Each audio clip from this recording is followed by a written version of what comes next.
Episode की शुरुआत में हम देखते हैं कि तानजीरो मन ही मन कहता है कि मैं इसलिए जीता क्योंकि मैंने ओपनिंग थ्रेट को डिटेक्ट करना सीख लिया है, जो मुझे बताती है कि मुझे कब और कहां हमला करना चाहिए। और जैसे ही मैं उसे देखता हूं, वह अपने आप ही टाइट हो जाती है और मैं उस पर हमला कर देता हूं। तब वहां उरोकोडाकी आ जाता है और यह देखकर वो बहुत ज्यादा हैरान हो जाता है और कहता है कि मेरा कोई प्लान नहीं था तुम्हें फाइनल स्टेज में भेजने का, क्योंकि मैं किसी और बच्चे को मरते हुए नहीं देखना चाहता था। मैं चाहता था कि तुम इसे ना काट पाओ, पर तुमने मुझे बहुत इम्प्रेस किया। मुझे तुम पर गर्व है। यह सुनकर तानजीरो की आंखों से आंसू आ जाते हैं और उरोकोडाकी कहता है कोशिश करना कि तुम फाइनल राउंड से जिंदा वापस आ जाओ। मैं और तुम्हारी बहन तुम्हारा इंतजार करेंगे। अब जब रात को तानजीरो खाना खाकर अपने बाल काट रहा होता है, तब उरोकोडाकी कहता है एक चीज याद रखना, राक्षस जितने ज्यादा इंसानों को खाते हैं उनकी ताकत उतनी बढ़ती जाती है, और कुछ राक्षस तो ऐसे हैं जो कि मैजिकल पावर्स को यूज करते हैं। इसलिए तुम्हारी रक्षा के लिए मैं तुम्हें ये वार्डिंग मास्क देता हूँ, जिस पर प्रोटेक्शन मैजिक किया हुआ है। अब सुबह तानजीरो अपनी बहन से मिलकर जब वहाँ से जाने लगता है, तब वह उरोकोडाकी से विदा लेता है और जाते हुए कहता है साबितो और मकोमो को मेरी तरफ से हेलो कहना। पर ये सुनकर उरोकोडाकी काफी हैरान हो जाता है और सोचता है कि तानजीरो को उन दोनों मरे हुए बच्चों के नाम कैसे पता है। अब शाम तक तानजीरो फाइनल राउंड के लिए पहुंच जाता है, जहां और भी काफी लोग आए होते हैं। तब वहां पर दो लड़कियां उन्हें बताती हैं कि रात होते ही आपका फाइनल राउंड स्टार्ट हो जाएगा। यहाँ माउंट फूजी कसाने पर बहुत सारे राक्षसों को विस्टीरिया ब्लूम्स की मदद से कैद करके रखा हुआ है, जिसे राक्षस बहुत नापसंद करते हैं, और आप सबको 7 दिनों तक इन सब से बच के रहना पड़ेगा। इसी के साथ फाइनल राउंड स्टार्ट हो जाता है और सभी जंगल की ओर चले जाते हैं। तब तानजीरो मन ही मन सोचता है कि मुझे बस रात में इनसे बच के रहना है, क्योंकि सुबह होते ही ये अपने आप ही जल के मर जाएंगे। इतने में तानजीरो को एक राक्षस की गंध आती है और वो उसे ढूंढने लगता है, और अचानक से वे राक्षस उस पे हमला कर देता है। पर तानजीरो अपनी फुर्ती दिखाते हुए वहाँ से हट जाता है और यहाँ हम देखते हैं कि दो राक्षस आपस में लड़ना शुरू कर देते हैं कि मैं इसे खाऊंगा, मैं इसे खाऊंगा, और ये दोनों तानजीरो पर हमला कर देते हैं। पर तानजीरो अपनी स्पेशल तलवार से उनके सिर धड़ से अलग कर देता है और हम देखते हैं कि वह राक्षस राख बन जाते हैं। अब हमें दिखाया जाता है कि ये तलवार उसे उरोकोडाकी ने दी थी और उन्होंने बताया था कि ये तलवार स्पेशल स्टील से बनी है, जो कि सूरज की रोशनी को अपने अंदर समा लेती है, और यही तलवार राक्षसों को पूरी तरह खत्म कर सकती है, जिसका नाम है निटिरिन स्वॉर्ड। और राक्षसों का सबसे कमजोर अंग उनका गला होता है। अब तानजीरो को एक लड़के के चीखने की आवाज आती है और जब वो वहाँ पहुँचता है तब वो एक बहुत बड़े राक्षस को देखता है, जिसे देखकर उसके होश उड़ जाते हैं और हम देखते हैं कि उस राक्षस के हाथ में एक लड़के की लाश होती है, जिसे वो पूरा का पूरा निगल जाता है, और जैसे ही वह उस लड़के को खाता है वो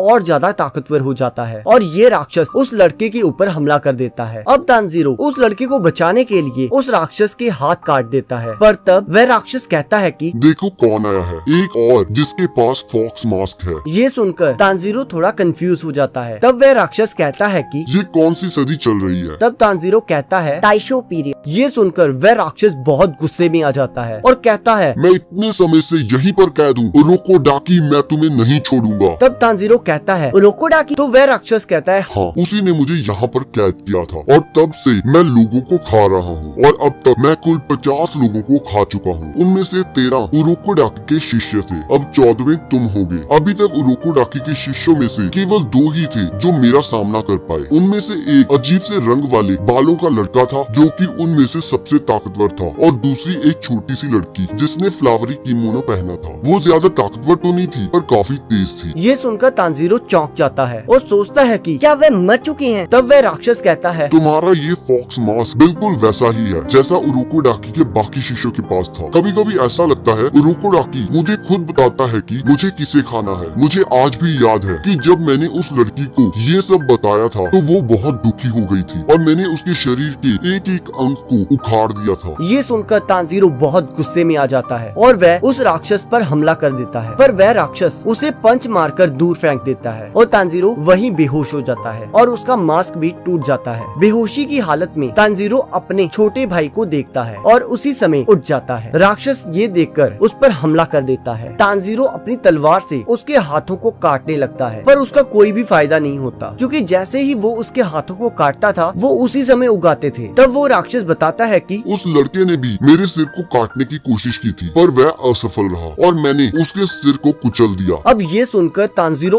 और गुस्से में आ जाता है और वो उस राक्षस के हाथों को काटते हुए उसके सिर के पास पहुंच जाता है। ये देखकर राक्षस सोचने लगता है कि तुम मेरे गले को नहीं काट पाओगे। जैसे ही तुम फेल होगे मैं उस लड़के की तरह तुम्हारा सिर भी कुचल दूंगा। पर इधर तानजीरो अपनी पूरी पावर से उस राक्षस के सिर को धड़ से अलग कर देता है और इसी के साथ एपिसोड एंड हो जाता है। अब अगले एपिसोड को देखने के लिए आपकी स्क्रीन पर एक वीडियो आ रही हो, आप उस पर क्लिक करके अगले एपिसोड को देख सकते हो।